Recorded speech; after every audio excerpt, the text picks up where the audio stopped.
2 weeks ago, the Senate unanimously passed a bill requiring the Director of National Intelligence to declassify information about the Wuhan Institute of Virology and the origins of COVID-19. Last week, this was Senator Hawley's bill, passed the House by a vote of 419 to 0, and also passed our Senate unanimously. That kind of support is usually reserved for naming post offices and honoring sports teams. This is remarkable. Unanimously, we've agreed that we should declassify this information and have a real investigation. But in this case, the subject is very serious, and it shows a broad bipartisan appetite in Congress to uncover the truth about the origins of the COVID pandemic. Well, the bill will do some good if the president signs it. It is only the beginning of the transparency that is truly needed. There are thousands of relevant documents in possession of nearly a dozen other agencies that we know of that need to be made public. We are getting nothing but resistance here. NIH, HHS, USAID, state, DHS, energy, FBI, and several DoD components all have relevant information about the origins of COVID. We learned last week that DOE and the FBI have changed their opinion on this. We only learned this because that information itself was classified by a leak in the media.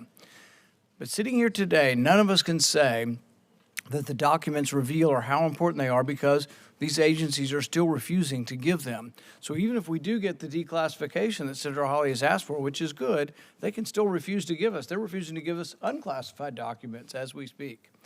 It is unacceptable that most of what we know about the origins of the pandemic has been exposed either through illegal leaks or whistleblowers or FOIA legislation, litigation, freedom of information. Despite 2 years and dozens of letters from members of this committee, including 5 members at a time, which the law says if 5 members sign something, the government shall produce this information, they still don't produce the information when 5 of us sign.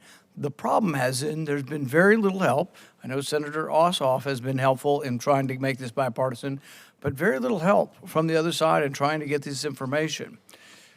The agencies continue to obstruct congressional requests for information on this issue.